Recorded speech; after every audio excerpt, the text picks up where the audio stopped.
Well, I hope you signed up for a nice long video because you're about ready to get it. Because I went to another part of the Gulf Islands National Seashore and visited Fort Barrancas. So, on my last trip, I had really wanted to see this fort, but we really only had time to take in Fort Pickens. But Fort Barrancas is about a half an hour from Fort Pickens, and it is located at the Pensacola Naval Air Station. So if you're wanting to go there, don't be nervous if you see the checkpoint. All you need to do is show them any idea you have on you. You don't have to be in the military. And not only can you see Fort Barrancas, but you can also see the amazing lighthouse. And in the vicinity, there were two other places we went to see that I'm going to show you. So, and I decided to work on my National Park passport a little bit too. Of course, I forgot to bring it, but I had to stamp. They were nice enough to provide me with a postage sticker, so I didn't have to pay for the circles I did last time when I was at Fort Pickens. So I can, first of all,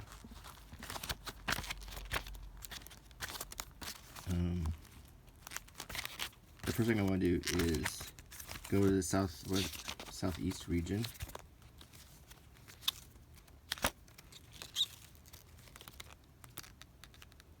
Okay, and as you can see, I've got 2 stamps so far.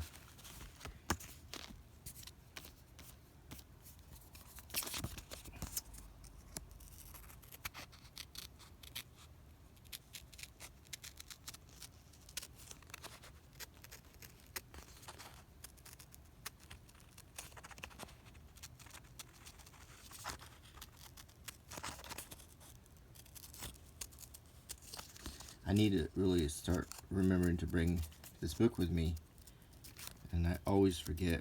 But here's the deal. We had intended just to visit the beach, and the currents were so bad that we really couldn't get in the water. So we were just kind of sitting on the beach burning up. So we decided that we'd be better off seeing some stuff. So yeah, so I didn't have my book on me because I wasn't thinking that we would be going to a park.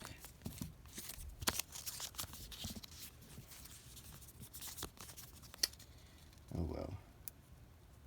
Either way, I still get the stamps in the book.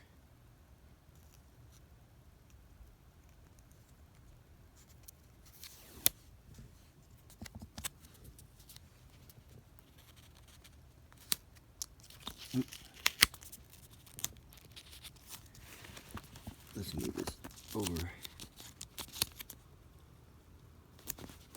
Okay. That's pretty good. Now, so while I was there, see, another thing you can buy are these stickers. And this is the 1998 issue. And I wanted to get these because, well, first of all, I hadn't bought these in quite a few years. If you flip through my passport, you can see that I have some stickers in here. And I also see that they've changed a lot. They don't really look like stamps anymore. And that's okay. I'm not complaining. So what I can do is every year you can put a sticker. There's a sticker for each region. Then I believe there's a national stamp on here too. So this is the national stamp, so that would go here. So let's do this real quick.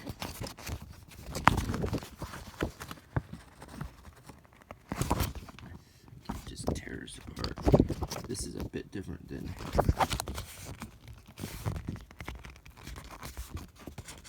how it used to be.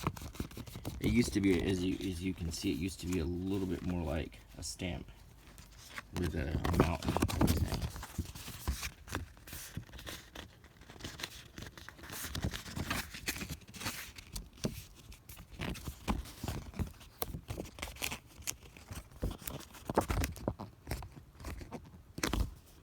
Okay, it might be easier if I just like start in the southwest. Okay, let's just stick our southwest sticker in there.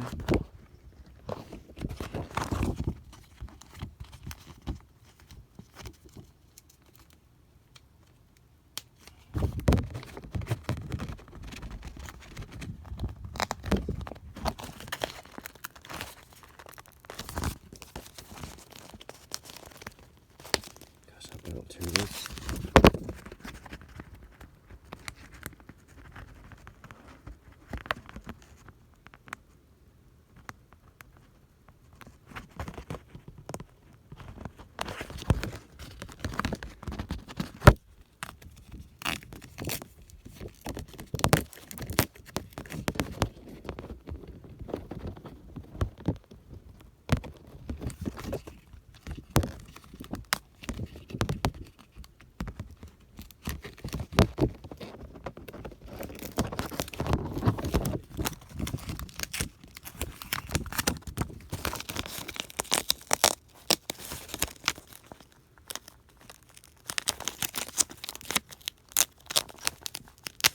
Then, gosh, all right.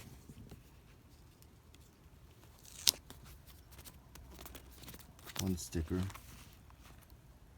Petroglyph National Monument in there. Okay, let's do the Rocky Mountain region.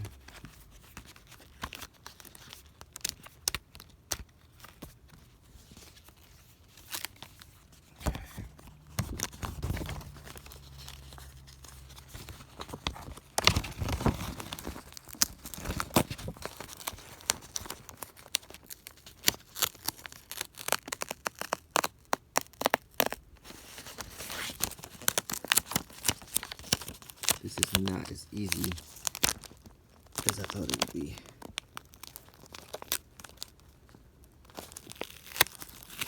I seriously don't want to tear these up. Okay.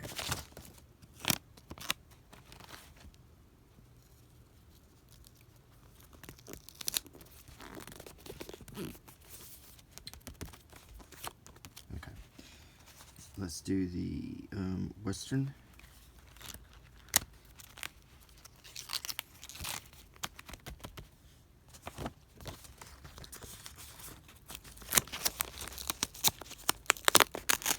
Oh, please don't tear.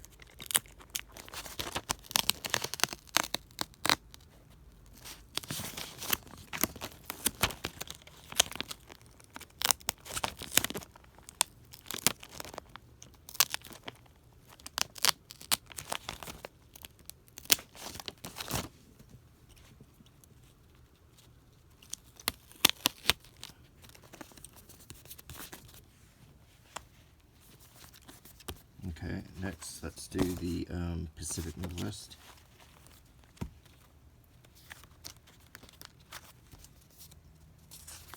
I don't have any Pacific Northwest stamps until now. This will be my first one.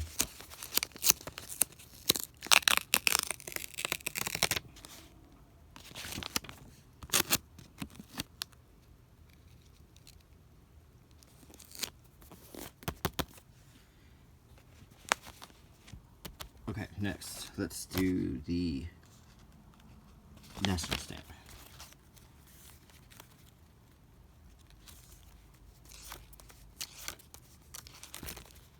Right after Yellowstone. This is going to be Women's Rights National Historic Park.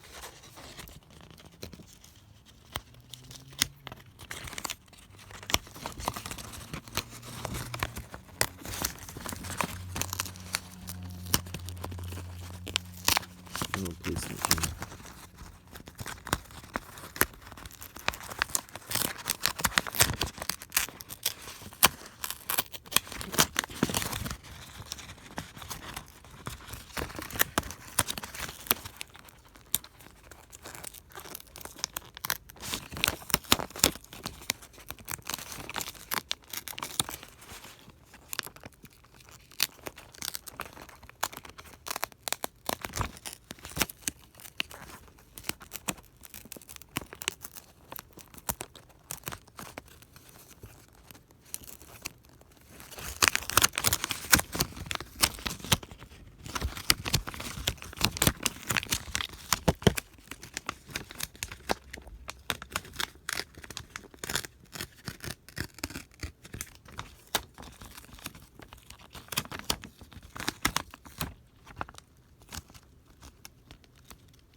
Okay.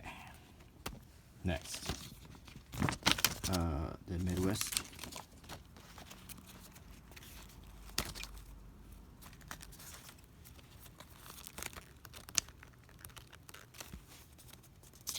This will be my first Midwest stamp.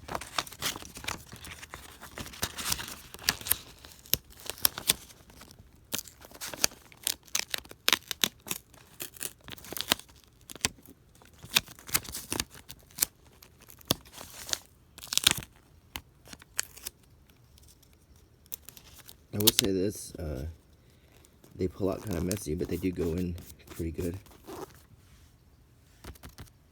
Next, let's do the North Atlantic.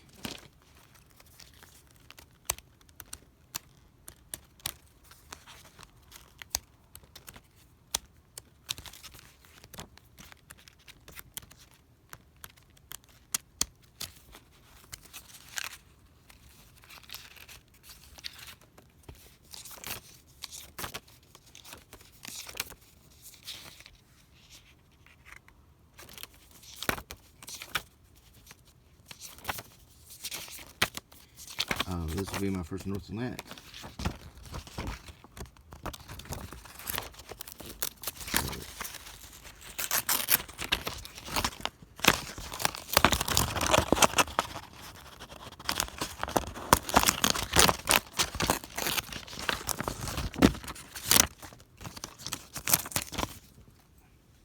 Got pieces of sticker on my fingers. Okay.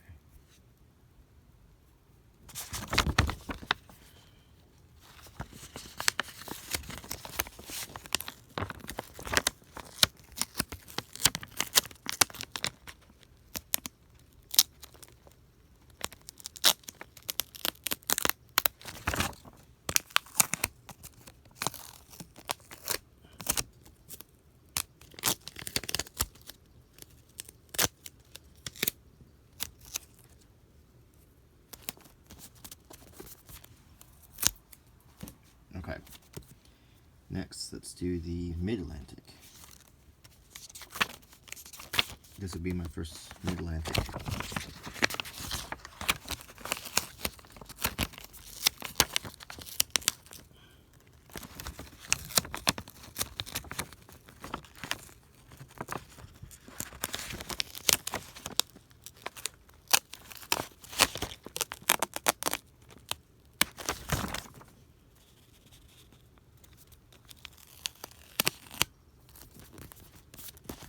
Okay.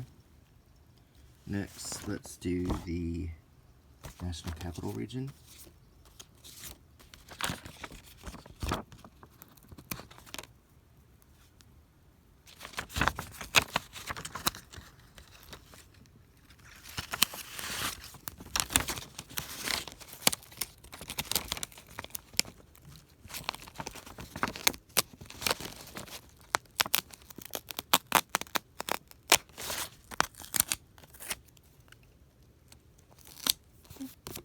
Okay, and finally we have the Southeast,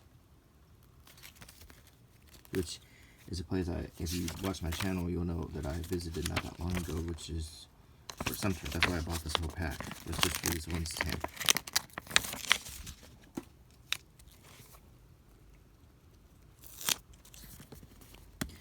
Okay, so we got our book caught up.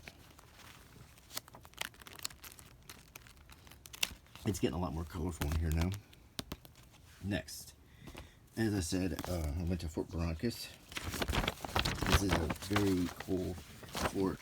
The oldest part of it goes back to the 1790s. This white part right here. And it is so bright when you look at it and during the day, it almost hurts your eyes and you need to wear sunglasses.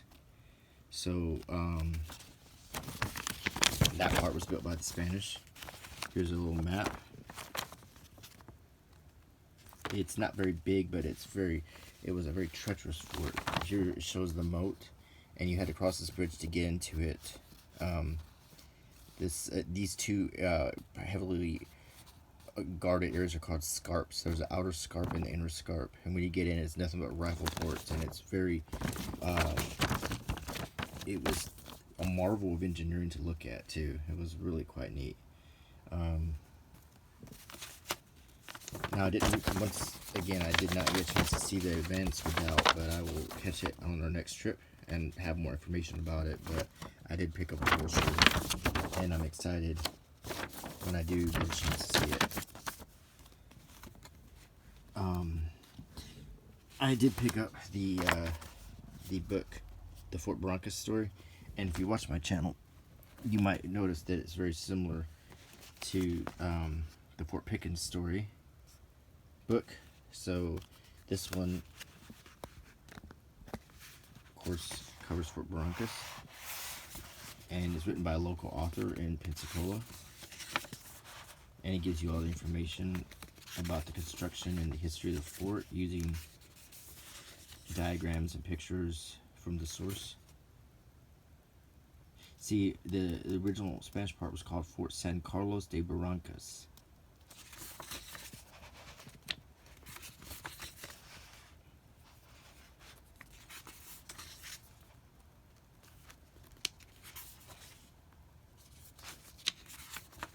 I love these kind of books.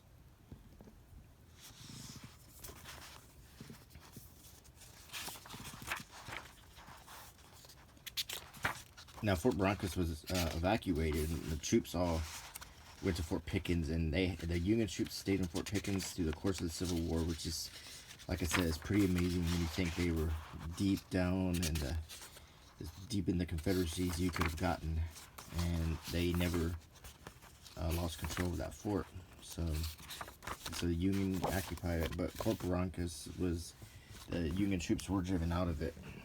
So, but interestingly also, it didn't sustain a lot of damage, so the fort is in almost pristine condition. When you see it, it's actually very cool. So I now have 2 of these for my set. And next, one thing me and my wife are doing is we are really starting to enjoy visiting all these coastal forts and kind of building up a sort of a memory collection of them. Here's a map that sort of shows you where everything is in relation to. See, Fort Pickens is right here, and here's Pensacola Beach. So say you want to go to the beach and you take the bridge to Gulf Breeze, and then there's another bridge, there's a $1 toll to Pensacola Beach. If you go left, you pay $20 for a weekend, and then you are entitled to see everything in this area, all the way to Mississippi. So Fort Pickens, we saw Fort Barrancas. This is on the Naval Air Station. It says here the main gate closed to the public, but we came in through this gate. So this shows you how to get to it. You come in around this gate and you're allowed to get into the fort. And then there's a lighthouse. So this is the west gate entrance. So if you want to come down to Florida and visit the fort, you know, you can find these maps of almost any hotel in the area, and they're free. I visited the gift shop, and of course I love to collect coins, and this is a new one that I saw, which is a Spanish gold doubloon. It says Spanish gold doubloons were in general circulation around the port cities of the American colonies. Doubloons, coming from the word double, were often referred to as gold cobs. They were minted in denominations of 8, 4, 2, and 1 escudo. The cross on the obverse served as guidelines to cut the coin in halves or quarters for change. Towers of Castile, rampart lions of Leon, and legend Philip V GG complete the design. The reverse shows crude pillars of Hercules, coin denomination, and PV representing Philip V with the edge inscription of anno, meaning year. And this coin was $3.95, and it's very cool. Just to go with my replica coin collection. Also, this was an interesting set. This is Florida currency from 1832 to 1863. And I've gotten over the years a lot of the old-timey like Confederate or Union currency, but this is actually covers a period well before the Civil War. And on the back, it tells you a bit of the history. It says Spain ceded the Floridas to the United States in 1821, and in 1822 it became a United States territory. The ruling powers made no attempt to establish currency, so almost all business transactions were carried on by barter between the settlers. The population in 1821 was about 5,000, not including Indians. Toward the end of 1821, Pensacola residents tried to form a trading bank but were unsuccessful. The Legislative Council approved many bank charters, but they were all vetoed by the governor. Finally, in 1828, the council created the Bank of Florida at Tallahassee, overriding the governor's veto since the need for such a bank was so great. Florida became the 27th state of the Union on March 3rd, 1845. And then it goes on and it explains each note. There's a $20 Merchants and Planters banknote from 1833. There's a $4 Bank of Florida 1844 note. There's a $1 State of Florida 1863 note, a $10 Bank of West Florida 1832 Apalachicola note, a $5 Bank of Fernandina 1860, and a $5 Bank of St. John's 1859. So let's take a look.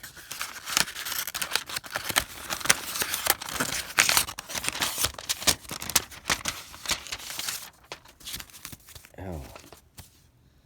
It has that cool smell where they age the paper, and it feels cool to the touch. It's that parchment feeling. This is the Merchants and Planters Bank $20 note from 1832 or 33. I can't. It's very cool. Bank of Florida for $4. State of Florida for $1. The Bank of West Florida. Bank of Fernandina, and Bank of St. John's. That's a very cool set.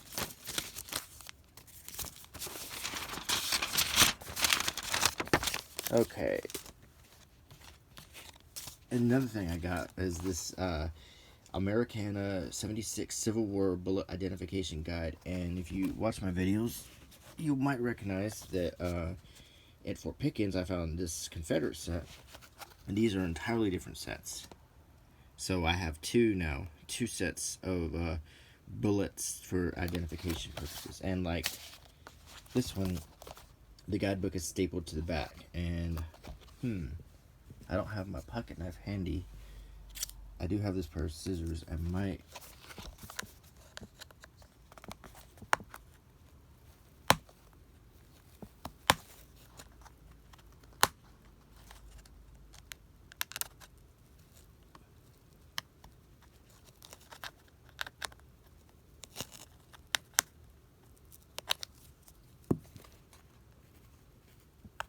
actually, this would be a lot better with my pocket knife.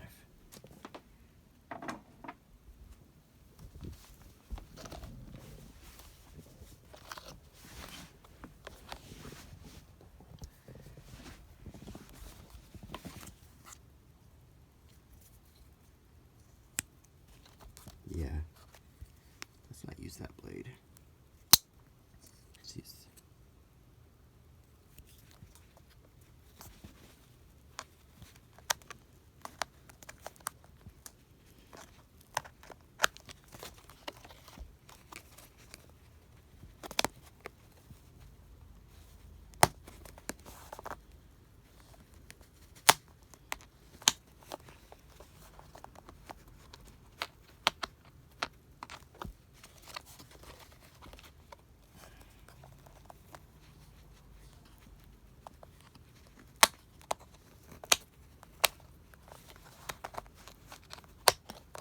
I'm trying to get this out without damaging the book too much. They put them staples in hard.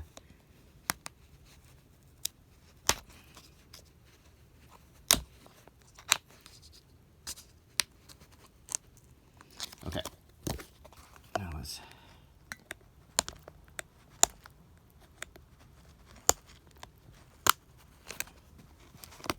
One down.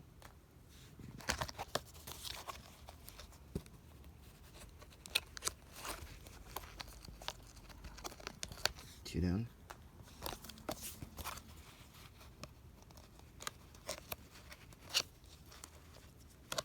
Three down.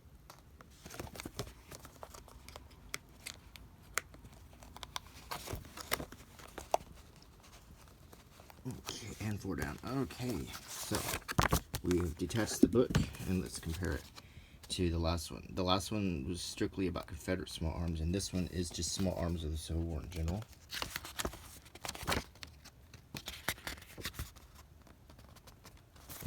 Americana 76 has designed its Civil War bullet identification guide to meet the following educational objectives: to trace the development of improved weapons used during the Civil War, beginning with the first percussion muskets through the evolution of the deadly rifle, musket, and carbines.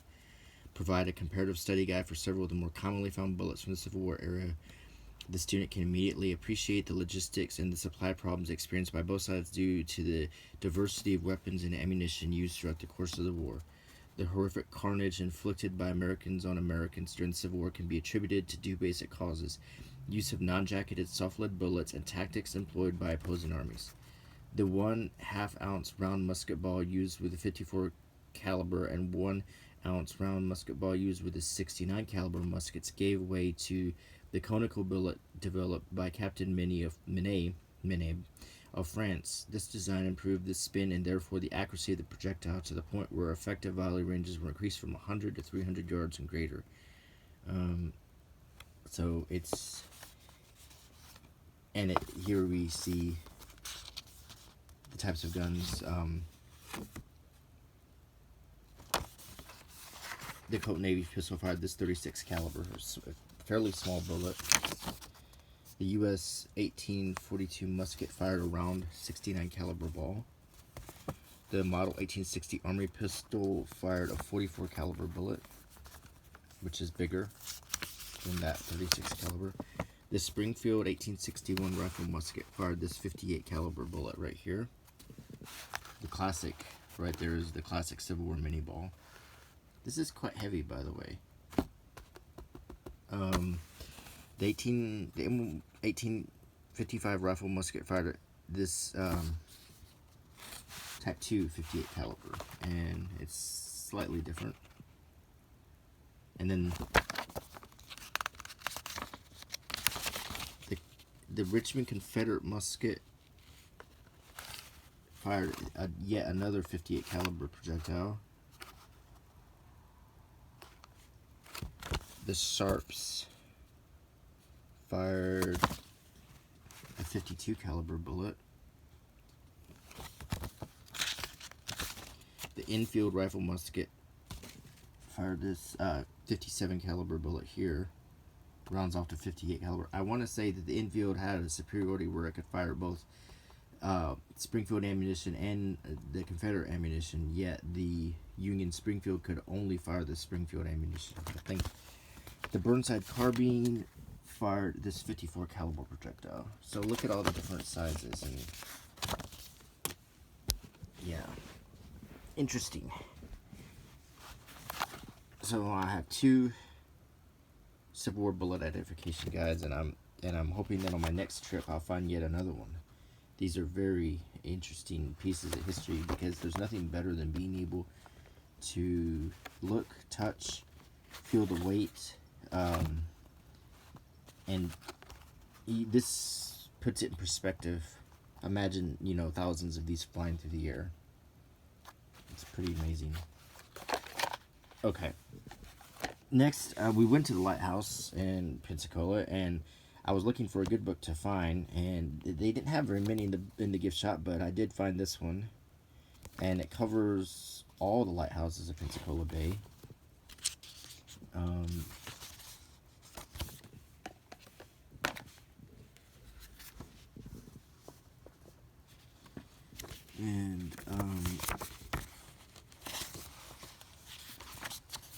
The one we went to is the biggest one on the Gulf. And it was amazing. I'd never been in a lighthouse before. And we climbed all the way to the top of it. And I have to admit, it was utterly amazing. So, I've never even been close to a lighthouse, and then I actually got to go into one and climb all the way to the top of it. So, that was quite an experience.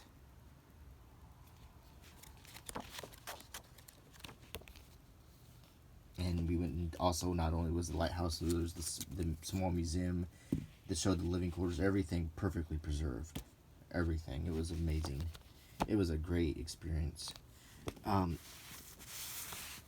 guess the last things I'll show you is, I may have showed this to you last time, but once again, this is the overall Gulf Islands brochure that you get when you enter the park.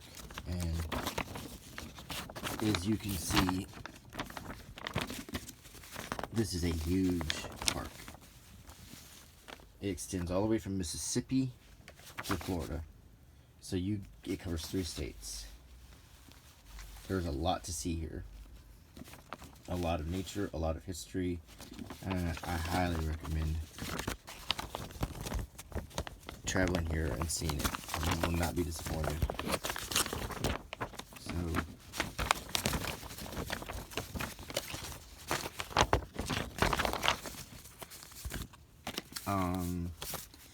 we visited 2 other things, and this is sort of the state parks, and as they call it, the real Florida.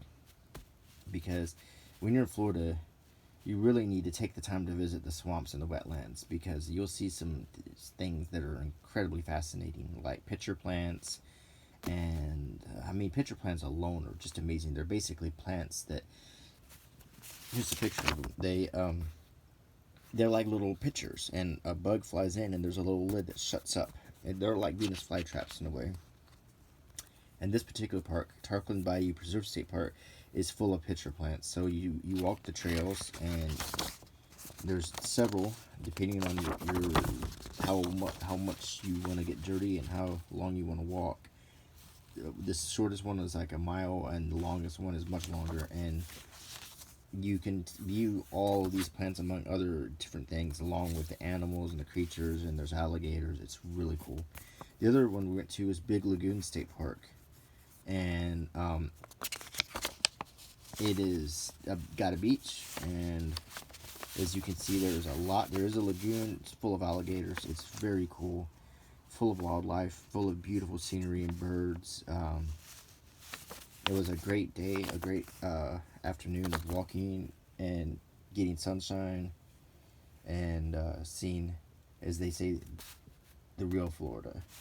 So that about wraps up this video, and I hope you enjoyed it. So when I take a trip, I like to bring home souvenirs, and then I like to show them all to you. And with that, I want to thank you for spending some time with me, and I hope you liked the video, and please rate it, comment, and subscribe if you haven't already done so. Bye.